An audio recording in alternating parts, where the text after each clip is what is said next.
Dear children, welcome to science class. Children, today we are going to start chapter 9, reproduction in animal.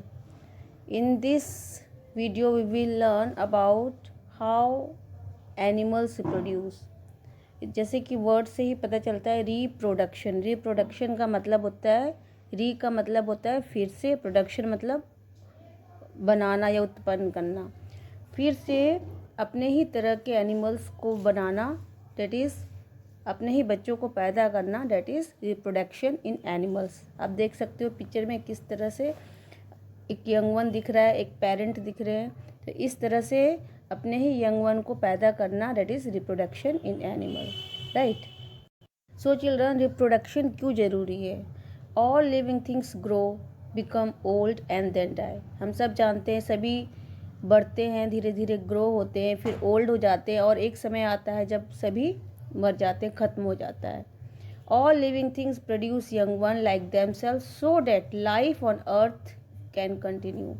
इसलिए हर living things, जितने भी इस धरती पे living things हैं, जितने भी इंसेक्ट हैं, जितने भी ऑर्गेनिज्म हैं, एनिमल्स हैं, सभी जो है अपने यंग वंस को पैदा करते हैं सो डैट इस धरती पे जो भी लाइफ है वो कंटिन्यू रहे, कभी ख़त्म ना हो, उनका जीवन चलता रहे. तो इसलिए रिप्रोडक्शन बहुत ज़रूरी है, ठीक है.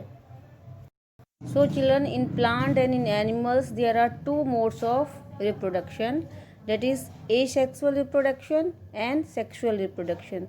तो ये सेक्सुअल रिप्रोडक्शन और एसेक्सुअल रिप्रोडक्शन क्या होता है, let's discuss. So what is asexual reproduction? Asexual reproduction is the mode of reproduction that does not involve the fusion of male and the female gamete. Asexual reproduction में क्या होता है, उसमें male gamete और female gamete का fusion नहीं होता है ना.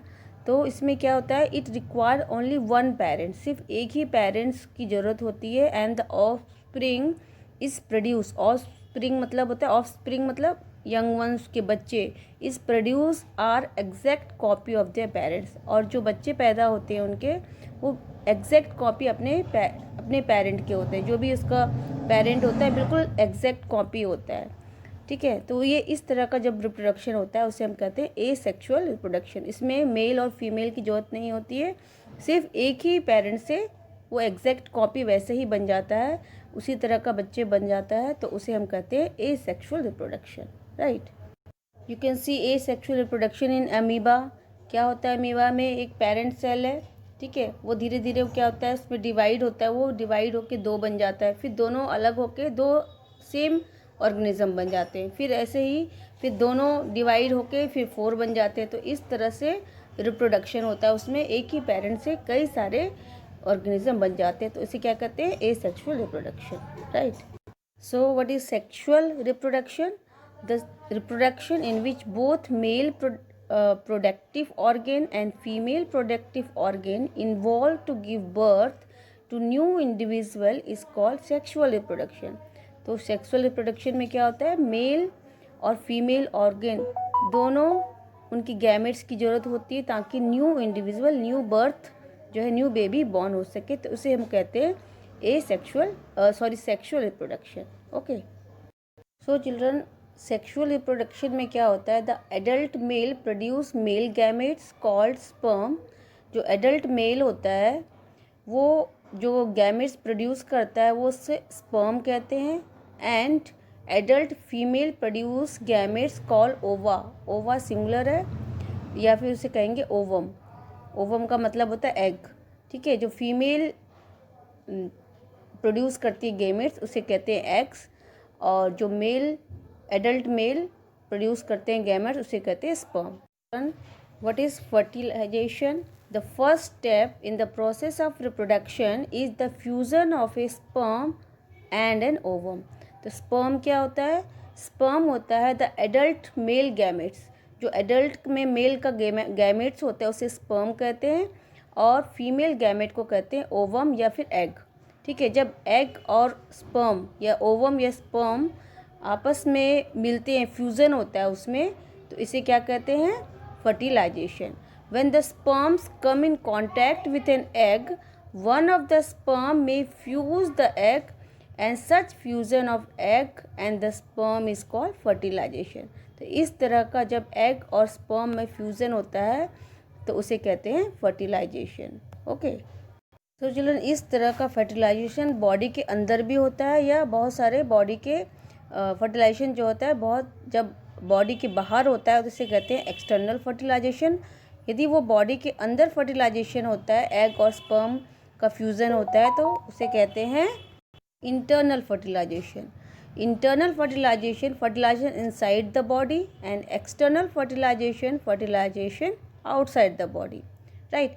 एंड द इंटरनल डेवलपमेंट का मतलब है development inside the body and external development means development outside the body. यदि ऑफस्प्रिंग या बच्चे का जन्म जो होता है जब डेवलपमेंट बाहर होता है, मतलब माँ और फादर के बॉडी के बाहर यदि जो प्रोडक्शन होता है उसका डेवलपमेंट होता है तो उसे बोलते हैं एक्सटर्नल डेवलपमेंट. या माँ के गर्भ के अंदर यदि डेवलपमेंट होता है तो इसे कहते हैं internal development, right.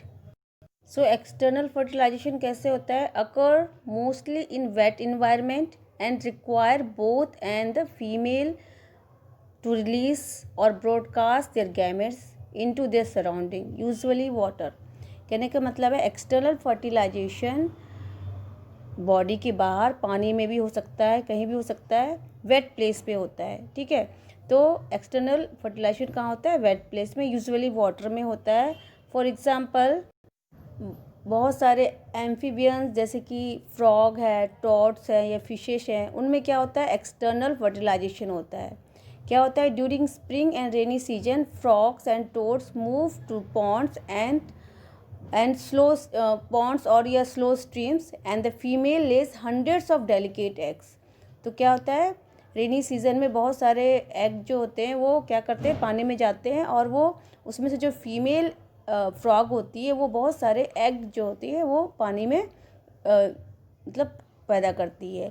A layer of jelly hold the egg together to provide protection to the eggs. और ये एग्स जो होते हैं एक लेयर ऑफ जेली में बंद रहते हैं, एक जेली जैसे स्ट्रक्चर लिक्विड जैसा रहता है जिसमें वो एक साथ रहते हैं ताकि वो उसे प्रोटेक्ट करते हैं. As the egg are laid the male releases a large number of sperm. और बहुत सारे जो मेल फ्रॉग है वो क्या रिलीज़ करते हैं? वो रिलीज़ करते हैं sperm. And each sperm swim randomly in water with the help of long tail. और ये स्पर्म फिर इस एग के साथ कांटेक्ट में आते हैं और ये फिर इससे क्या होता है? उसमें फर्टिलाइजेशन हो जाता है और फिर वो उससे न्यू ऑफस्प्रिंग या न्यू फ्रॉग पैदा होते हैं, न्यू टोड्स पैदा हो जाते हैं, राइट. एंड इंटरनल फर्टिलाइजेशन क्या होता है? The fertilization that occur inside the female body is called internal fertilisation.